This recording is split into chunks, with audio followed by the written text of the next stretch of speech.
অন্তরা, সেই সকালে একটা রুটি খাইছিলাম, দুপুর পার হইয়া 3টা 4টা বাজে গেল, এখন পর্যন্ত পেটে ভাত দিতে পারলাম না। অনেক ক্ষুধা লাগছে, কিছু খাইতে দিবা না? কি খাইতে দিমু আপনারে? এখনো তো রান্নাই করতে পারলাম না। ঘরে তো বাজার সদাই কিছুই নাই। ও, আমি তো ভুলেই গেছিলাম, আমি তো বাজার সদাই করি নাই। আসলে খিদা লাগছিল তো, এই জন্য সব ভুলে গেছিলাম। আচ্ছা, আপনি হাত মুখ ধুয়ে ঘরে আসেন, অল্প কিছু চিড়া আছে, আপনারে ভিজাই দেই।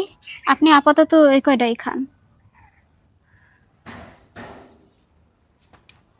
হ্যালো মা। হ্যাঁ, ভাত খাইছি। কেন মা, তোমরা জানো না? তুমগো জামাই আমারে একদিনও মাছ মাংস ছাড়া রাখে না। আজকেও না গরুর মাংস রান্না করছি। মা, ভালো থাকো, আমি পরে কথা বলবো। তুমি মার কাছে কেন মিথ্যা কথাগুলো বললা? আমরা তো সকাল থেকে একটা রুটি খেয়ে আসি, আমি তো চিড়া খাইলাম, তুমি তো কিচ্ছু খাও নাই। তুমি মার কাছে মিথ্যাগুলা কেন বললা? আপনি কেমনে ভাবলেন আমার পরিবারের কাছে আপনারে আমি ছোট করবো? আপনি আমার স্বামী।